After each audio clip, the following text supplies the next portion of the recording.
Hi again, this is Beits with Legal Technology Solutions. I'm here today with a very interesting person, Rudy Troisi.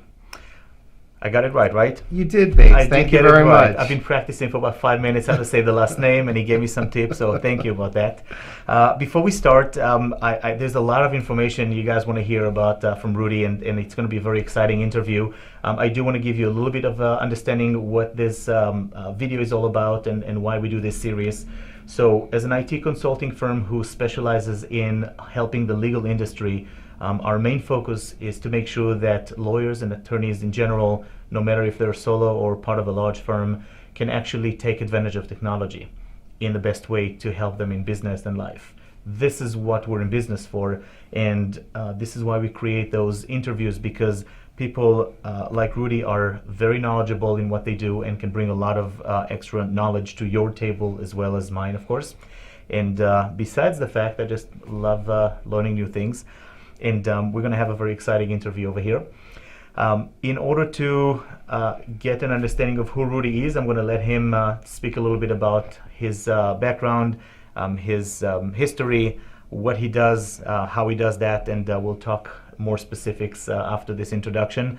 So again, Rudy, thank you so much for being here. It's been an awesome opportunity for me to sit with somebody like you.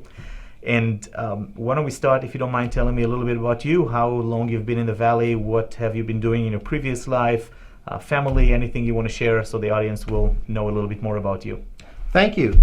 Thank you, Beits. I've been in the Valley for I'm in my 25th year right now. Wow. And I have two great kids. They're now on the East Coast. We moved to Arizona when one was an infant, really, and the other was 3 years old, and now they're both on the East Coast. That's what makes them great, right? Because they're not here. Yes, and they're off the payroll, which is always a great thing. So I've been in the Valley. I actually came out here. One of the major banks in the country brought me out here. At one point I was director of marketing for them here in the state. But for more than 20 years now, I've been running Reliable background screening. I actually heard that this 2015 is your 25th anniversary. Is that correct? It is. So we Awesome. trace our roots under the previous owner since 1990. So I've been in charge of it, president and CEO, since 1994. But we've been around for 25 years. This is awesome. Tell me about the company. What do you guys do? What's a regular day for you? Who are your ideal customers, and how do you work with attorneys? We're going to get into all that. Sure. Let's start with some background. So we are considered Reliable background screening. We are a consumer reporting agency.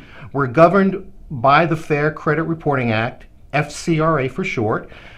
We provide compliant background checks, employee screening, volunteer screening, tenant screening, franchisee screening, membership screening.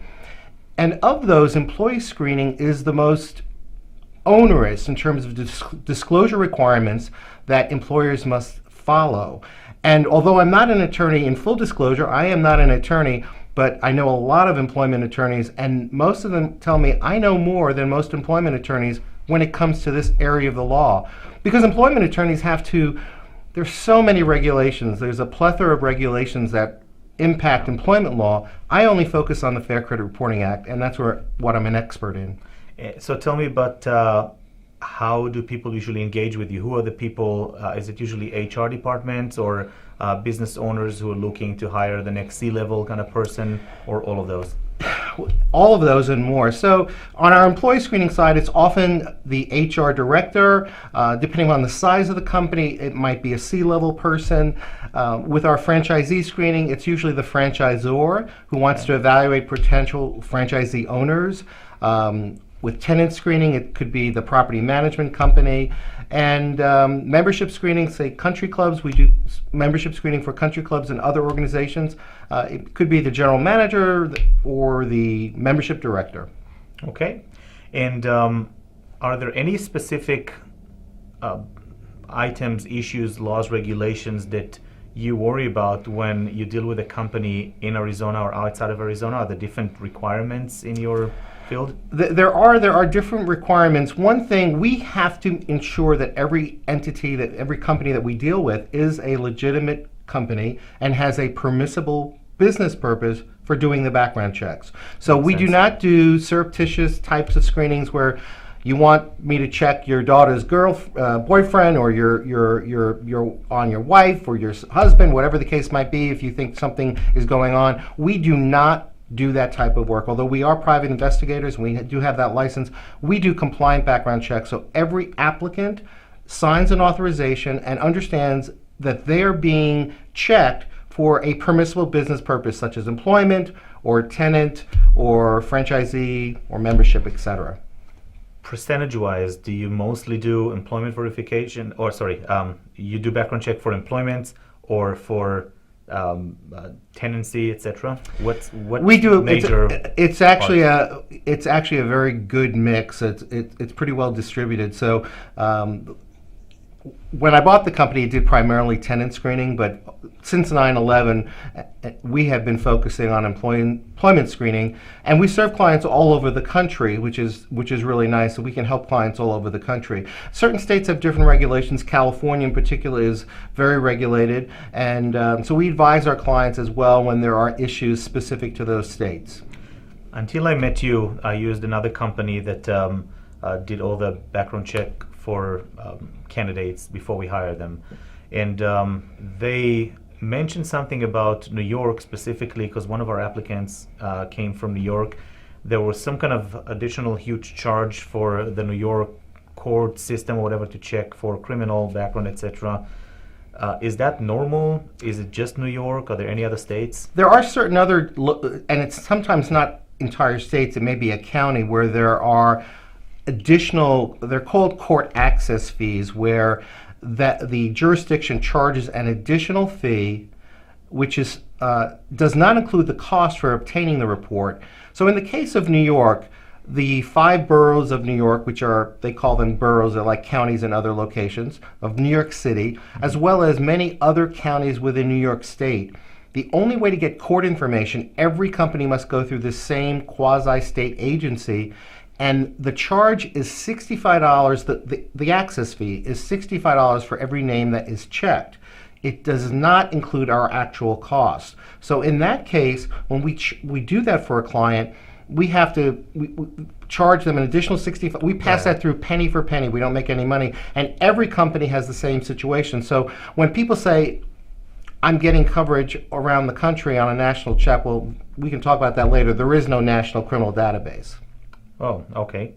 So do you look at the resident history of the person, and then you check those areas for criminal background? Yes, and under best practices, that's one of our best practices. So we have a product that will display not only addresses but names that an individual has used. And that's very important because it uncovers all the counties where they've lived, as well as names they have used. And because there is no database that covers 100% of the country, it's important that court information is obtained from those jurisdictions. There is a distinction between court information and Department of Correction, DOC information, and you really want to make sure you have court information, not just What are the DOC. differences between them?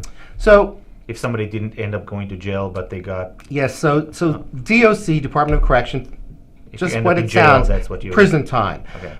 Many times with prison overcrowding, a first offense, sometimes even a second offense, a convicted felon may not receive prison time. If you don't get court information, you won't uncover that if you're only getting the DOC, the Department of Corrections. That's why that's so important. You want to make sure you uncover convicted felons who did not serve prison time. Makes sense. Can you think of an eye-opening kind of example that you would like to brag about, a good example of something that you say, you know what, because of what we did, because of our services, I was able to prevent XYZ from happening? Sure, there are several. One that comes to mind, one of our clients processed someone, and when we... For employment? For employment. This was for employment purposes. Okay. And when we did the background check, we uncovered a criminal history. And this employer had told his applicant, we're doing a background check. If you have anything in your background that I need to know about, tell me now. The applicant did not disclose it. When the applicant was confronted, the applicant said to the employer, well, you know, I've had so many background checks done and no one's ever found it. And that's the reason. You want to make sure you use a company that's doing best practices. If you're relying only on a database and you're not doing those county criminal checks as needed, you're not going to find a criminal record from that county if it's not part of a database. Makes sense. Most of our audience is usually attorneys, and they are going to work mostly with customers who are either HR or business owners. They need to give them some advice on how to hire better or what to avoid. Can you give me some very basic advice that you want to share with anybody, not just attorneys, but mostly for attorneys who advise their customers? What is the very basic stuff that you want to look for when you, anywhere from posting the job to, and I know you're not an HR or recruiting agency, obviously, so you might not be able to get into details with the posting of a job, but anywhere from that aspect till termination, do you do regular background check, or do people should be doing, let me rephrase that in proper English, should employers have ongoing background checks for employees once a year, every 2 years, or whatever it is, just to make sure nothing happened? And is there any other very basic information that people tend to forget or not pay attention to? Well, as I mentioned, employee screening is governed by the Fair Credit Reporting Act, and that's a federal law. There are some state laws as well, but the federal law, the FCRA, governs it for the entire country. One of the most important parts, there's an initial disclosure requirement.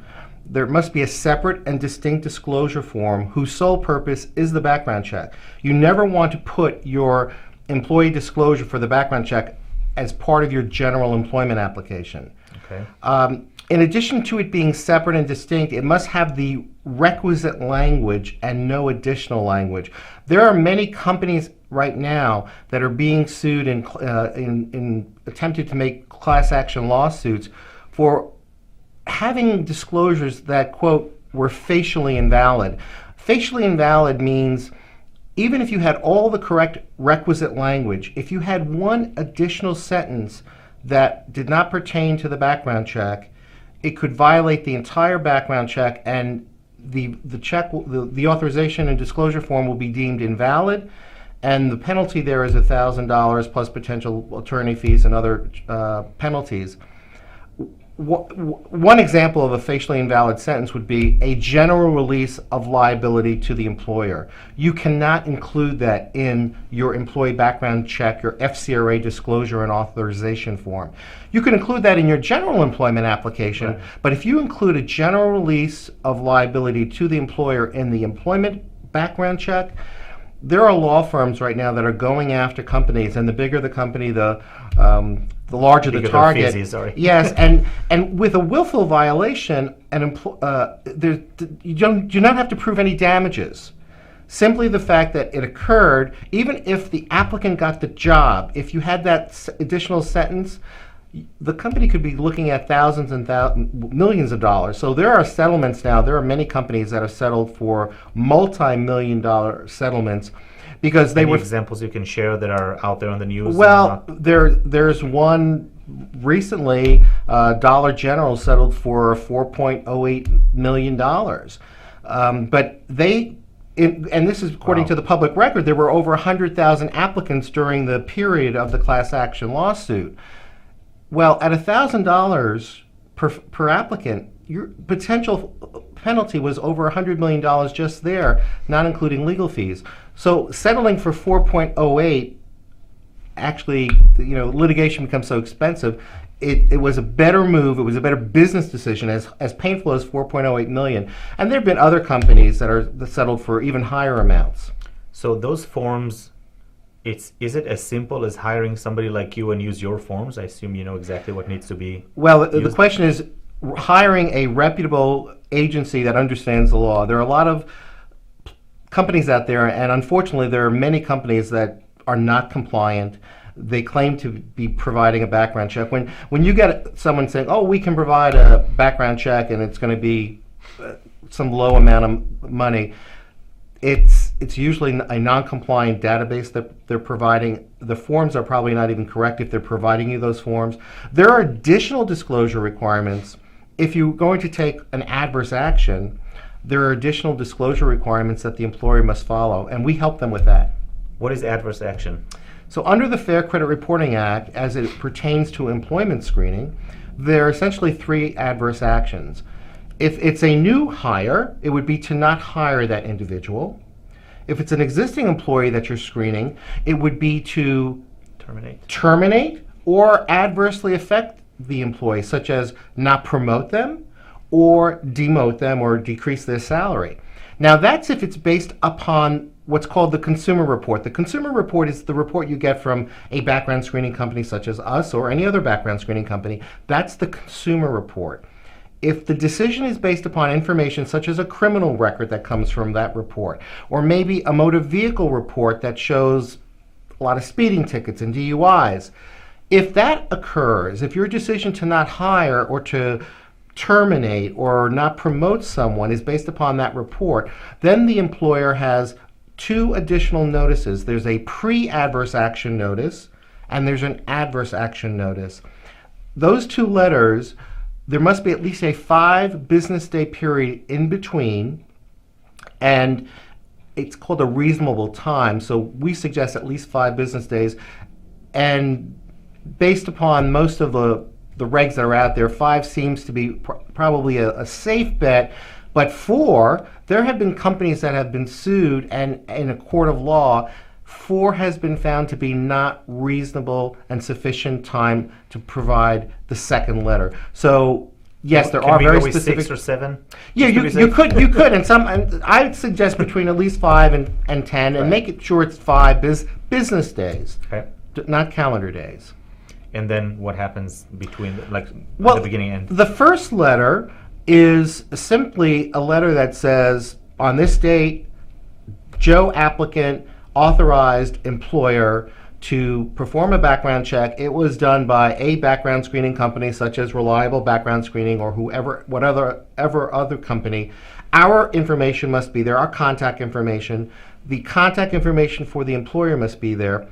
And it gives the consumer the opportunity to dispute the report. There are times the report's not correct, and the reason it's not correct is because public records are not perfect. How many times on just your credit report you find something that's not correct? Well, public records are done by humans, and humans make mistakes. So although you're checking a county court record, they may have spelt the name wrong, they may have put the wrong date of birth in, and now you're checking the correct name or the correct date of birth and you don't find it. So the other issue is there are over 320 million, I'm not sure what the number is, of citizens or people in the US right now. And there are only 365 or 6 days in a year. Well, with a common name like a Michael Smith, Robert Jones, Jose Garcia, there are many people. There's probably a Michael Smith born every day of the year. And criminal records typically have no social security number attached to them. So they are returned on an exact name and exact date of birth match. So if you have a name like a Michael Smith and you have a date of birth match, well, there are many Michael Smiths born every day. And if they have a criminal record, it may not be your Michael Smith. So it gives the consumer the opportunity to dispute that report, because the point is not to deny someone employment, the point is to protect the employer. And the customers. And the customers, exactly. And your brand. That's right. That's why my name is Beits Livneh, because there's, I think, 0 of them even in Israel besides me now. So. Same with Rudy Troisi. I'm the only one in the entire country, as far as I know. Really? Yes. Did you ever run a background check on yourself? I have. For fun?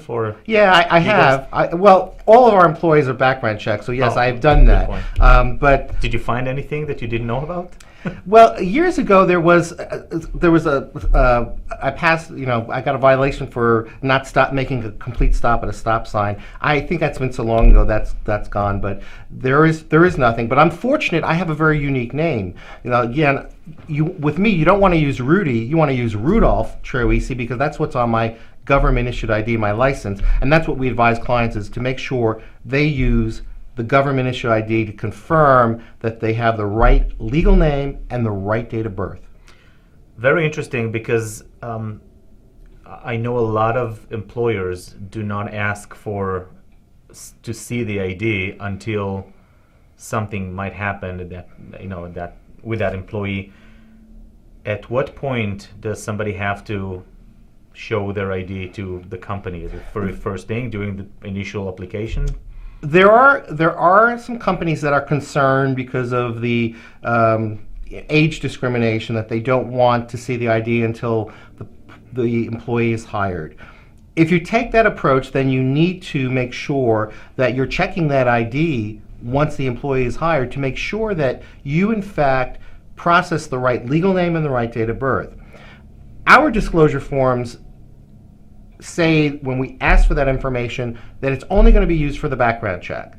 So we believe that you should take it at that point to confirm it. If you choose not to do it, then you must make sure that at the point of hire, you check the ID and check it against what was processed on the background check. And if there is a discrepancy, and you might even want to put this in your offer letter, that if you did not provide your exact legal name and date of birth as it appears on your government-issued ID,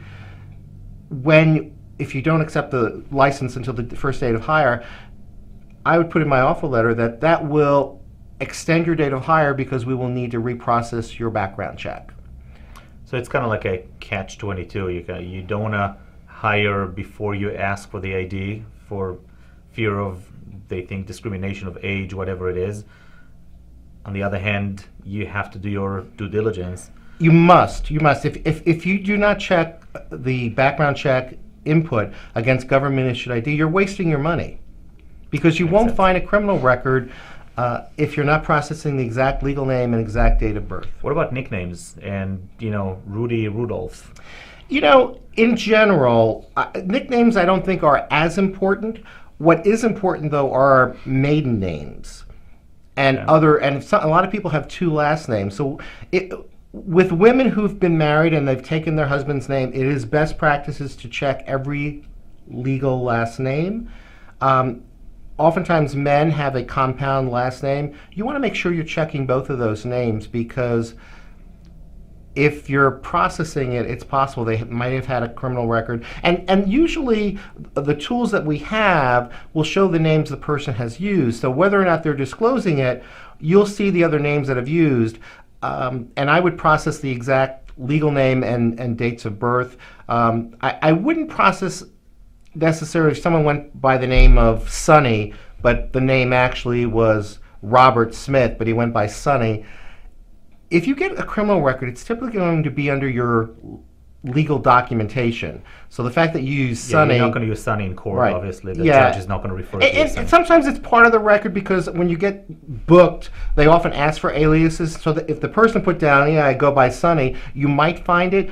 But if you're checking the legal name from the government ID, then there should not be a need to check a colloquial name like Sonny that really is not part of any legal name. Having said that, in today's world, people change names sometimes legally. People go through sex change operations. We've seen this where a man has become a woman or vice versa, and there are both names to check. And clearly in those cases, if someone had been Susan Smith and now that person is Stephen Smith, you must check both names. Interesting. Never thought about that portion. We've seen that. Yes, we have seen that. Let's talk about federal crimes. How do they get into the equation? Are there any specific extra work that you have to do? Anything that employers or attorneys that deal with hires or anybody that they do a background check for, that they come back with some kind of a federal black spot in their history? Any specific steps they have to take? So one of the court systems is the federal court system, and those crimes that are adjudicated in that system, most of the time they're white-collar crimes such as tax evasion, money laundering, embezzlement, but sometimes there's some other crimes as well, drugs and some other types of crimes. If you're not checking that federal court system, if you're just doing a county check or any criminal database, you will not find that information. You must do a separate federal criminal search. So our clients that are in the banking world or CPAs or payroll companies, they typically will do federal criminal checks as well. When would somebody not go with federal? Why wouldn't you always do federal? It's probably a good idea to do that, but I will tell you, just based on experience, a lot of companies will, especially if they have a lot of turnover, they do. Some of them, unfortunately, only do criminal databases, and that's not best practices. You should at least do the county checks. If you're concerned about those types of crimes, the white-collar crimes, you really should be doing them. There are companies that, with factory workers or maybe retail, restaurants, they typically won't be doing federal. And, if you look at total, cost-benefit analysis, it may be the right decision for them. What are we looking at to do a federal one? How much X-ray is it usually for, like, average? Well, it depends upon the number of names, but let's assume it's one name. It's usually not more than $25, I would say. So it's not a lot of money. Well, the typical background check costs less than what you pay someone for 1 day of pay. Unless you're dealing with someone from New York, maybe it's going to be 2 days of pay then. But what does it cost to train someone when they work for you for a month or for 2 months or for that proverbial 90-day probationary period? Well, you paid them thousands, even at minimum wage, it's thousands of dollars, and not too many people are making minimum wage these days. You can sometimes save that with $25 extra. Well, so if you do a thorough background check, it will typically cost less than 1 day of pay. So with that check, you now have information, and it will allow you to not train someone you never should have hired to begin with. Good point. What are the best pieces of advice you can give attorneys who advise HR staff? Besides the fact that, of course, they have to do a background check, but we started talking about earlier, but we didn't get to that point. There are some ridiculous mistakes that I'm sure people make, like, for example, not checking an ID. We covered that. Can you think of anything else, any basic advice that you think you can educate people? One point with checking the ID, once you do check the ID, if the ID is worn and could have been altered, I would not accept that ID, because if it has been altered, you could be wasting your money. If it's not the exact legal name and exact date of birth, you won't have a valid criminal check. And actually, in most states, if you get pulled over in a car by an officer and your ID is worn and illegible, there are civil fines for having that ID in your possession. Really? So we suggest to employers, if you have a worn ID, send that applicant, tell them to go to motor vehicle and get a new driver's license. It's for their protection, but it's really more for your protection in this case. Some of the other best practices, again, you must have a separate and distinct form. Don't put in your general employment application a paragraph that says, I authorize you to do a background check. You do not want to do that.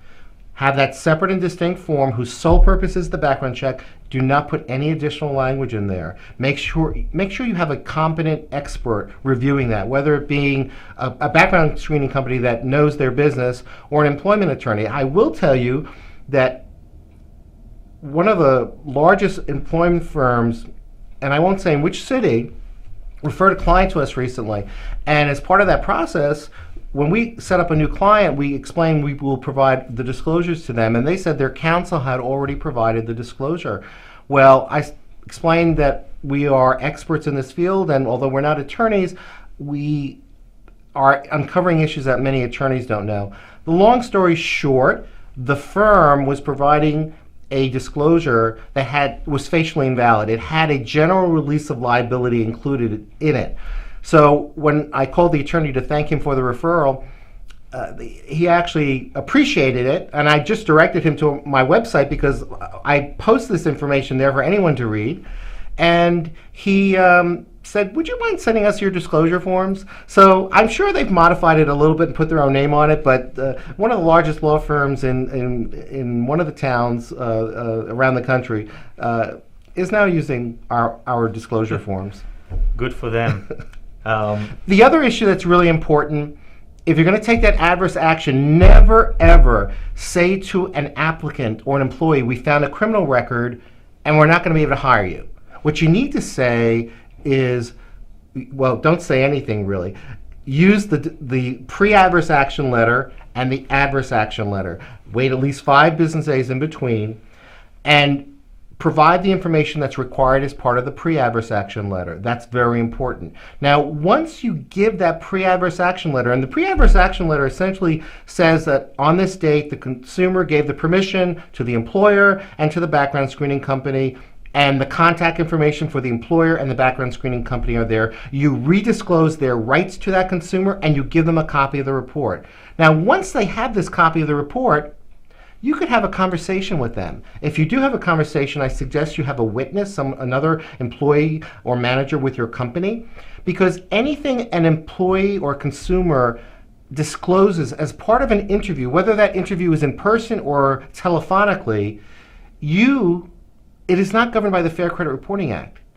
Because people don't get jobs all the time based upon an interview. So now if they have disclosed, oh yes, I did have this criminal record, but I forgot to tell you about it. Well, if what they told you would cause you to not hire them, you now have grounds based upon that. Interviews are not governed by the Fair Credit Reporting Act. The 2 notices, those letters, are only required if the adverse action is based upon the consumer report, the background screening report. Right. If it's based upon the interview, those letters are not required. So in the second letter, what do you note over there? In the second letter, after you've waited at least 5 days, and based upon what again, if the consumer disputes something, you need to reinvestigate it. If the person says, oh, this felony was reduced to a misdemeanor, and I don't get disqualified because I have a misdemeanor based on your policy, or the charge was dismissed, whatever the case might be, or it's not me, you need to reinvestigate it. Don't take their word for it, because criminals will lie. And then once you've reinvestigated, and you have to do that within 30 days, then if you still not hire that person or fire that person, then the second letter will say you are not being hired or you're being fired based upon the report that you already received. Interesting. I bet many people don't even know about that simple regulation of sending those letters, right? Many don't, and many make the mistake of just sending the letter, we can't hire you, or we have to fire you. It's usually we can't hire you, and that's a big mistake. That's a lawsuit just waiting to happen. What's the turnaround time for a background check to be completed on average?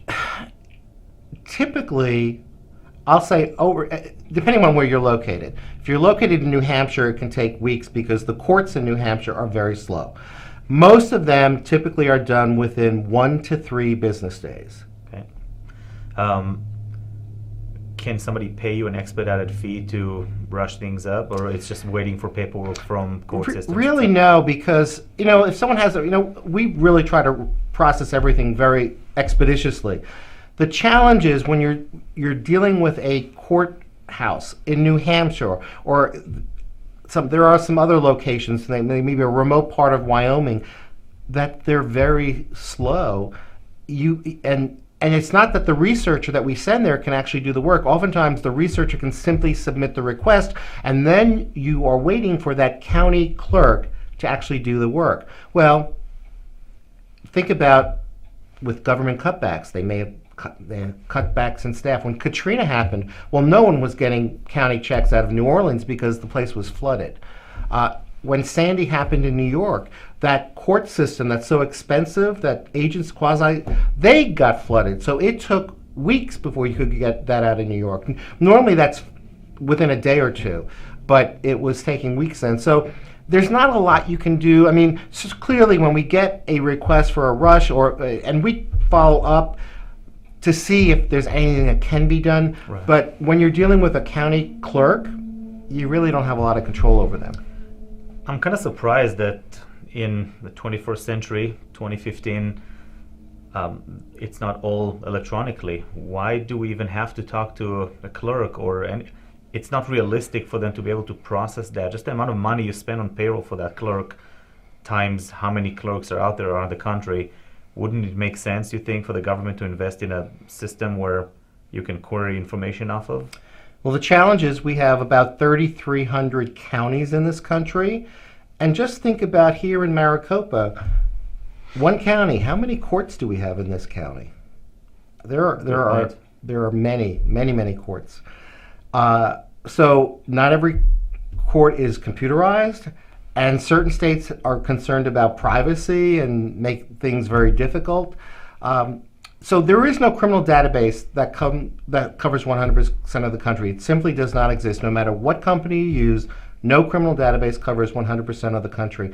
Even fingerprinting, where those access, quote, the FBI files, they only have about 50% of all the crimes in the country because not every jurisdiction is reporting into them. So and they often take a very long time and generally they're used for certain types of jobs, right. But they take a very long time. So there is no panacea. The bottom line is there's no panacea to get criminal records.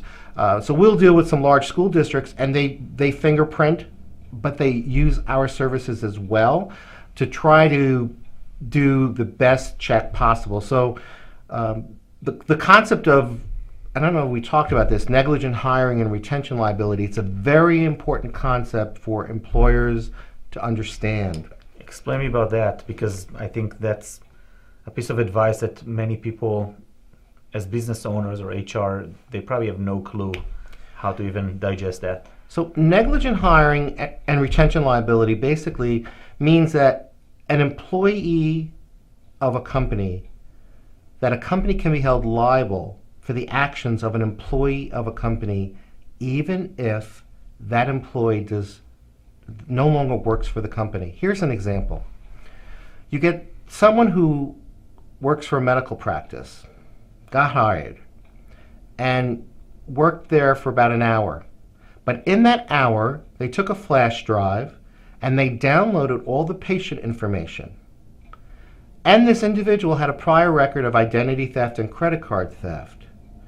That medical practice, even though the person doesn't work there anymore, if that person, the ex-employee now, who worked there for an hour, went to town and stole hundreds or thousands of identities, the medical practice would be liable under negligent hiring and retention liability if they didn't do a best practices background check. And those lawsuits average over $1 million. They can put companies out of business. But in today's world, it's not just facing the local, and if it's a case that gets a lot of notoriety and the local media, the press, the newspaper, radio, TV, it's on the news with your company name being the company that didn't do a good background check. You have viral social media today that in an instant can destroy your brand. So negligent hiring and retention liability is actual area of the law that impacts virtually every state and every business.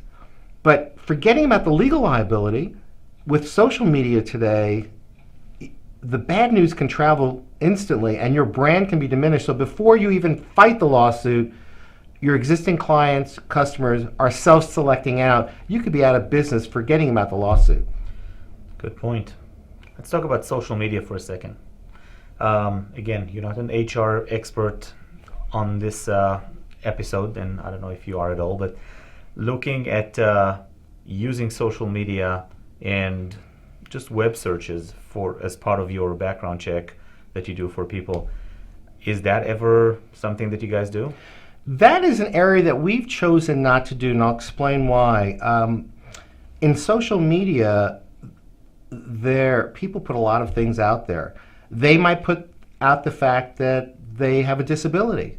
They might put out the fact that they are a protected class, over 40 years old, a woman, a minority, or some other information that is, the company can get sued for discriminating against them.